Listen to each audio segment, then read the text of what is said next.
Hello faithful viewers and welcome back to day 4 of this tournament, SC2Cast.com's first invitational, sponsored and brought to you of course by SC2Casts.com, your source of info on all the most recent casts, commentators, events and pro games. I'm going to go ahead and get game 2 here of Group B started, and I'm your host once again, ShikySC, or your fellow commentator, if you guys are also commentators looking. Shout out to any commentator that is out there and listening. You guys rock. Without us, a lot of these games would not make it to the community. So yeah, commentators rock. Anyways, jumping into game 2, Metalopolis is our map of choice. Lalush did lose game 1, so he was able to pick this map, and it is considered to be a heavily favored Zerg map. We've got the blue Zerg spawning at the right side, or right position of Metalopolis in the 2 o'clock, and we've got BratOK spawning here at the 12 o'clock position, the red Terran. So some interesting Marine tank play with backed by one Thor and then a bunch of Marauders after Banelings became an existence on the field. He was forced to cut his Marine production and pump out lots of Marauders, and it looked like his army was a little bit undervalued at that point, and I thought he was going to lose that game, but he came out on top with some fantastic micros, some fantastic positioning, and just fantastic pro plays. Oh, I love pro players. You guys are awesome. Thank you so much for competing and giving us stuff to commentate. Anyways, playstyles here on Metalopolis can be very, very different for each player depending on their spawn positions. And with these spawn positions, it looks like Lalush is going to reveal where he is. Some Zerg players will pull that Overlord out, and I don't think he pulled it out quite in time. I think BratOK knows where he is spawned already. There is already a drone in the base. That's kind of peculiar. If you got an Overlord in the base, I don't know why you'd need to bring a drone as well. But nonetheless, it is in the base, and the barracks is underway. The refinery just finished. Very similar build to what he did last game. And it looks like he may do a gas steal because he knows that BratOK is going to rely on that extra gas. That wouldn't be a bad option, really. Ooh, it looks like he might get cornered, but no, he is going to get out. And it looks like that SCV is going to be queued up to go help as soon as that supply depot is done. But the drone here is almost dead. I think he was just trying to prevent any reactor or tech lab from coming down on this barracks.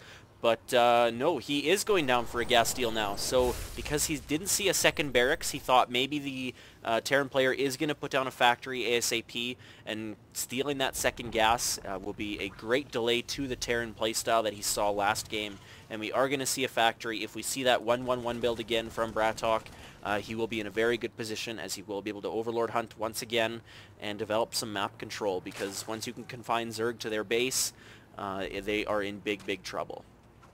And, ooh, a sneaky bunker here, but it doesn't get enough HP, and it looked like he may not have cancelled that in time. The hatchery is going to go down once those Zerglings scoot out of the way. The SCV is in the mix of the base here, but on creep, this Queen will be able to catch up and probably destroy. Although, maybe not. Maybe that isn't fast enough. No, I don't think that is fast enough. Anyways, that really doesn't matter. The Zerglings do pick it off, as it was already weakened, and that is going to be it for the scouting information from BratOK. And wow, this extractor is still here, but now with 3 Marines shooting away at it, I think it out DPSs the build.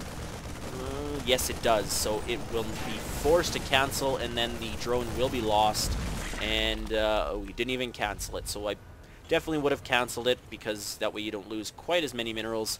But either way, it was very effective, as he was forced to put down a command center now. That's really not a terrible thing to do. He did do that in the first game as well, and then he put up a starport after that. But with being so gas confined, he isn't going to be able to get siege tech quite as early, and he will be able to only get 1 siege tank out right away as well. Looking back at Lalush's base, he is going to tier 2 just now, so the lair is being researched. The Queen is continually spawning the larva, although he's kind of behind. That's not good. That is the biggest part of the Zerg macro play, and you need to keep up on that spawn larva ASAP and as much as possible. 4 Marines here pushing in with an SCV. There's a bunker coming down, but these 2 Roaches and 1 Zergling are just going to be too much. That bunker is cancelled, and the SCV is killed, and these 4 Marines are just going to be able to scoot out in time. The Roaches were looking for them to hunt for some red Marine blood, but they did not get any of that blood. It looks like they're going to chase him across the map, and move speed, 2.25, it is the same, so unless the roaches have that speed or movement speed increase, it's not going to be, they're not going to be able to catch those Marines. Still no tech lab or reactor put down on this barracks, so really not playing much for infantry this game. He is getting down a second barracks though, likely just to play more Marine style again, Marine tanks. He is going to take his expansion. His natural is very close to his ramp, which is a good thing for the tanks. The tanks can pretty much dual cover the both bases because their siege tank is just, or siege range is just so long. It's even further than their sight. How crazy is that? That's been the same way since StarCraft 1, so don't be surprised. Siege tech is finished, of course. They are in siege mode, and an armory is being plopped down right below his engineering bay, which is also producing infantry upgrades for his Marines and Marauders, and Ghosts too, I guess. Ghosts shouldn't be neglected, although in TVZ they are neglected quite a bit. Unless there's a lot of infestor play, snipe can be very effective. You can just cloak and go and snipe the infestors and turn the tides of battle quite a bit with that. So the fourth extractor is coming down for the Lush, which means he is going to be going for a very, very heavy gas build, which Baneling Nest and Roaches, really that doesn't scream too much gas though. Although I don't know what to expect. Maybe he's going to put up a Spire. Oh, he already is. So he's got the Spire 3/4 of the way done. And they've got just one Zergling here without Zergling speed, trying to go and do some scouting. Although he's just so slow and so cute without those wings. Poor little Zergy. But if he gets any closer to this base, he is going to get splatted to the face. And oh, that was fantastic. Look at all the blood, guts, and gore. Yum, yum, yum. Now I kind of want some pizza. Zergling pizza. I'm going to make a commercial for that. No, I'm kidding. Anyways, we don't have Zergling speed. We have no upgrades for our Roaches, which means he is going to play with his Spire quite a bit. Without any upgrades from the Roaches or the Zerglings, he probably won't be pushing much units out from that build, or from those two tech structures. And still continuing up with his spawn larva. Very, very close on this queen here, but this one still has quite a bit of energy. Once again, not producing that larva. Needs to put that down ASAP. He's not supply locked, but he's got a bunch of minerals and gas banked up, and there is virtually no action up to this point, but we do have, looks like 6 Mutalisks coming in here at the back of the base. Once again, they're going to be able to pick off a supply depot here. It is just far enough away from the turret to really do some damage, but it looks like he's going for the armory first. There is no Thor coming out, and the armory is not researching anything, so it wouldn't really be a big problem. The Marines are coming in here to do some damage. The Mutalisks retreat behind the smoke. Of course, they could not see anything past that. Oh, no, wait. He's got a supply depot there. He could see that just fine. My bad. Infestation pit coming out, or being produced now as well. It just finished, so maybe we will see a little bit more gas-heavy build with the infestors. I don't see a Ghost Academy, so there will be no snipage of that. But really, with BratOK's very, very impressive Marine tank play, I don't think he will even need any Ghosts to deal with those infestors. Although, I haven't seen much of the Lush's play with infestors, so if his fungal growth ability is very good, then I guess BratOK could be in a little bit of trouble.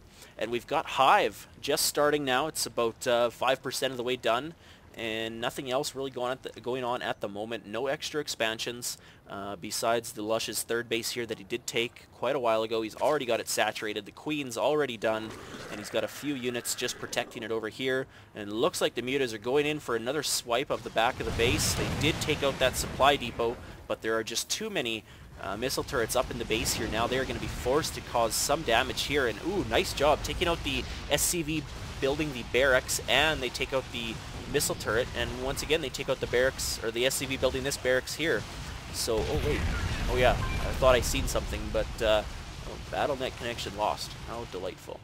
Anyways, at the same time, thank God that doesn't interfere with the replay. We've got BratOK sieging up here to take advantage of the map position that he does have. He just cannot retreat because of these Mutas. Mutas are sitting here pretty idle, nothing going on. Maybe my connection is lost, but no, we've got quite a few Banelings morphing in. We've got the Infestors with not quite enough energy to... Oh, now they do. So enough energy to Neural Parasite, or not Neural Parasite, Fungal Growth, but there is just one of them, so we'll have to wait and see. Get rid of this production tab because there is a battle coming, and, oh, jeez, and I've got talking. Anyways, busy. And anyways, it looks like the, wow, Terran Army just got raffle stomped there. I'm going to back that up once this chat goes away, just because I want you guys to see that without the chat and all this stuff going on. But the Banelings are going to come in, and the Roaches are taking all the damage while the Banelings getting close. The Siege Tanks die so quickly, and the Banelings come in, and it looks like BratOK did walk away with a medevac full of units that he's probably going to use for some kind of harassment now. He's trying to come up to this high ledge, but it looks like Lalush is already on top of it, and he is going to come up to protect this area. If he had a fungal growth, he could fungal growth that and kill it with the Queen, but he doesn't. BratOK does a drop here that was just absolutely worthless. That had to have been a misplay. He clearly has seen those units there, but anyways, at the same time, it looks like, back up a little bit again. Did I miss another drop up here? I did. So yeah, nice feature with the backup ability. BratOK was hit in 2 places at once, so that's why he had this dropship here, because he wanted to divert the attention away from up here. Either way, he did get a few workers killed. He levels out the playing field a little bit more, but he has lost more resources in the army front so far. So I don't think he's really ahead at this point. He's just now taking his 3rd base. He's retreating with the medevac and units that he can. Looks like he's going to stop and heal them and take out these Zerglings that were trying to kill this one lowly Marine. But the Marine walks away with his life, so he is thankful for that. Medevac walking away with, or flying away with just 14 health as well, so luckily on him, he can repair that and heal another day. So Tech Lab on 2 of these factories, or sorry,